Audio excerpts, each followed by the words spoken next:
Hi there, welcome to the Real 50 Shades series. Today we're going to be talking about Christian's introduction of Anna to the Red Room of Pain, otherwise known as You Want to Play on Your Xbox?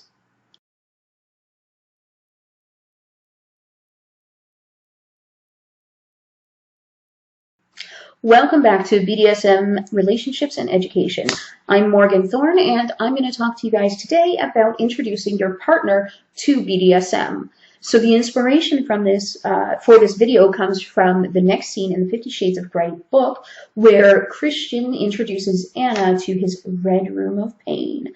Now, I'm not thrilled with the way that Christian introduced the concepts of BDSM to Anna. So if you are somebody who is thinking about broaching the subject and talking about doing BDSM with a partner for the first time, and you're not sure how they're going to react if they don't know anything about BDSM, that sort of thing, we're going to talk about the mistakes that Christian made and how you can sort of have a better introduction to BDSM so that you have the most chances of success, and hopefully your partner is like, oh, hey, that sounds kind of fun. Let's try it. So the first big mistake that I feel that Christian has made in this introducing Anna to BDSM is that he works it up to be something that's like really horrible. She's terrified about what he's going to tell her. She doesn't know what to expect. And he keeps saying like, oh, don't worry, you can leave anytime you want. Once you see this, you're never going to want to see me again. Like once you know my secret, you just won't want to hang out with me anymore. So he's really built it up as to be like a big deal, but also like a really negative thing. So you really don't want to do that. You want to, I mean, obviously, if you're kinky and you're thinking about introducing this to your partner, BDSM is kind of a big deal. It's something that's important to you. It's something you want to be able to explore. However, it shouldn't be this like ominous bad news kind of thing, right? It's just, you know, another facet of your sexuality. Hopefully you're at the point where you feel comfortable talking to your partner about sex and sexuality. Introduce a partner very gently, you know, let them know, hey, I have some kinks, or you know what, the whole 50 Shades of Grey thing is a great way to segue into it. Be like, so have you ever read 50 Shades? What did you think of it? I mean, you never know. Your partner might be like, yeah, I read it. It's really not a realistic depiction of BDSM. And then you know that this conversation is going to go great. Or they can be like, yeah, I heard about that. It's kind of weird or whatever. And depending on their reaction, you can kind of go a bit further. It's important, of course, to stress the consensuality of BDSM, that nothing happens without, partners agreeing on it. Just really ease them into it gently. So the next thing that I found that Christian did a little wrong was that he didn't really say anything about BDSM. There was no talk of BDSM at all. And then he's like, I want to show you my playroom. So it's kind of understandable that Anna's reaction was like, you want to play with your Xbox? What? I don't get it, right? So, like, it's understandable that she's so confused. You can't just spring it on somebody, and you really don't want to just spring this, like, the most hardcore part of BDSM or whatever onto a person. So she walks into this room. She doesn't know what's on the other side of the door. And it's this huge, scary dungeon and all of this shit hanging around. Like, if you walked into my dungeon, which you can kind of see a new angle of, and you see all this stuff behind me and everything, like, that's a little intimidating, I think, if you've never even heard of BDSM before. So you really don't want to do that to a person. Anna is shocked. She describes shock as she walks into his Red Room of Pain. And I think that that's a totally reasonable reaction based on the fact that he didn't even prepare her in any way. The next bad thing that I found Christian did, and I really don't want to sound like I'm just, ragging on the book, but again, this is a perfect example of, somebody who doesn't have a lot of experience with BDSM writing about it, so we run into these sort of problems. But anyways, the next sort of issue that I have with the book is Anna trying to process all of this that's going on. She doesn't really understand it, but she's trying desperately to process what she's seeing. And she asks him, like, do you do this to people or do people do it to you? She's confused. And his answer is, I do this to women. At least he did add the who like it part. So he says, I do this to women who like it. But it's a really sort of bad phrasing. And I might be like a little nitpicky here, and I apologize if you don't agree and you think that I'm just kind of like picking at everything. But saying I do this to somebody makes it sound like it's not really a mutual enjoyment thing. You don't necessarily say, I do sex to people, you know, I do sex to my partner or men or women or whomever. That's just not a thing that you say you have. I have sex with, you know, both of us are participants. Both of us are, you know, wanting to do this thing. So I do this to women, not the best phrasing. And we can all have a little giggle about phrasing. Another mistake that I find Christian makes, and I think that a lot of people kind of do this, you know, if you've been married for 20 years and you haven't talked to your spouse about BDSM, and it's you know, a secret that you've had for so long, and it's something that you really have always wanted to explore, and you haven't had the guts or whatever. I'm not saying that you're not brave, but you just haven't had the opportunity to broach this subject with a partner. You might get a little overexcited and be like, I want all of the things right now. And that's not a good way to go, right? So Christian tries to introduce a 24/7 arrangement so that Anna would be his submissive all the time. Like, she doesn't have a break from this, really. I mean, she would only see him maybe on weekends, but she was still expected to follow all of the rules that he laid out every day of the week. So she doesn't have any time off or anything like that. So jumping into that 24/7 is not a good idea for anybody. You know, I'm somebody who enjoys doing 24/7 relationships, but that's not how my relationship starts out. You want to introduce things slowly. So if you've never talked about kink before, you know, don't be like, I want a 24/7 relationship. I want you to be my slave. I want, you know, like all of this crazy stuff. Oh, by the way, I'm a hardcore sadist, so I want to like do piercings and cuttings and stuff like that. Like, you're going to scare somebody off. Like, anybody would be terrified of that if they've never heard of BDSM. So don't do that. Just go slow. Like, you don't need to jump in the deep end. Start in the shallow end. Be like, hey, I think it would be kind of fun and kinky if we took turns tying each other up when we were in the bedroom. Or, you know, I kind of enjoy a little spanking here or there. Like, sorry, this is my, like, talking to somebody in a sexy voice. I'm not very good at it. But, yeah, so just go slow. Start small. You can always, if your partner is okay with spanking or bondage, then you can be like, so I also like these other things, and work your way up to something a little more intense.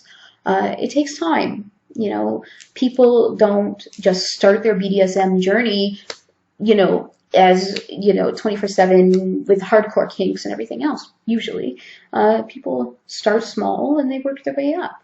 So do that with your partner. I should also point out that it's a lot of fun to grow your relationship together, right? It means so much more if you are taking those steps together and discovering new things together. That can be a lot of fun, and it can be a really amazing bonding experience.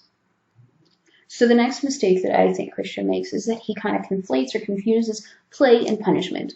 So he indicates that, you know, all these implements on the wall, well, this is, you know, for when we play and we have fun together and you know, have a sensual or sexual experience, but it's also for punishment. And I think that's really confusing to anybody, never mind if you're brand new to BDSM.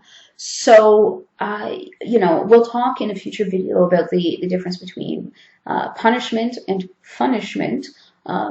Punishment obviously being a lot more fun and something that you want to have happen. But the idea of using the same activity or the same things as punishment and play is really not a good one. So, and I think that can be very, very confusing to somebody that has never experienced BDSM before. So you probably want to avoid that. The next thing that really, really got under my skin, and it is a theme of the book and the book series, that I do have a personal problem with, is Christian talking about his dark side and leading Anna down this dark path. It really bothers me. I mean, I am a person who has been involved in kink for 20 years. BDSM is entirely normal. It's just not so common.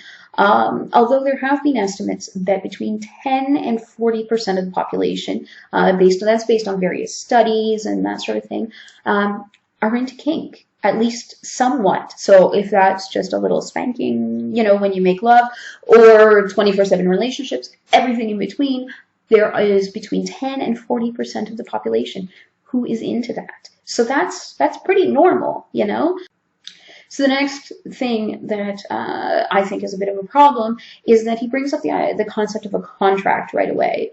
Now, contracts are sort of a thing that if you have a kink for contracts, then use contracts. But a lot of people within the BDSM community, we don't use contracts. It's not a thing. I mean, I have a list of rules for my household that we worked on together and we add to and that sort of thing, but we don't have a signed contract or anything like that.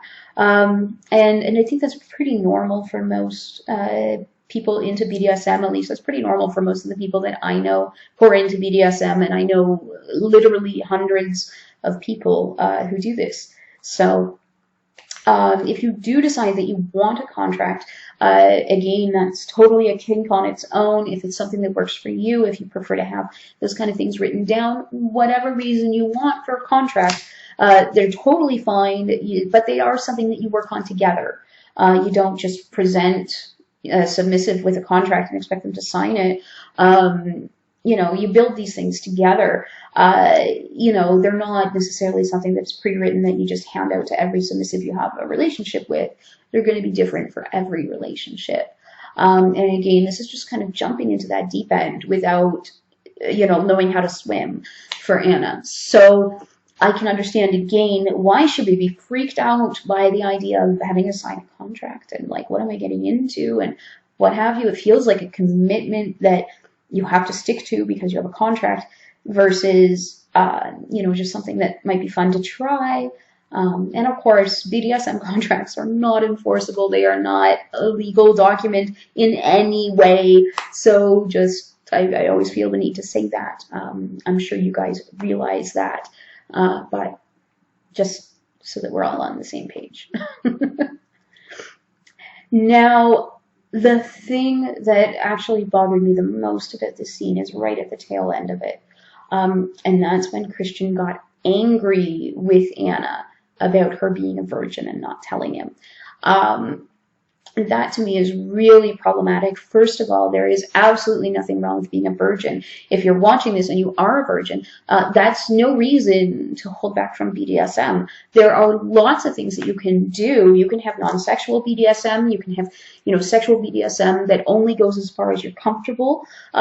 Experience doesn't matter that much. You can learn together. You can learn skills, whatever that you need to do. But nobody should ever be made to feel less or like they've done something wrong just because they aren't experienced. He's the experienced one in this. He knew that she's pretty innocent and naive and everything else. So he should have asked about it if he thought there was any doubt there.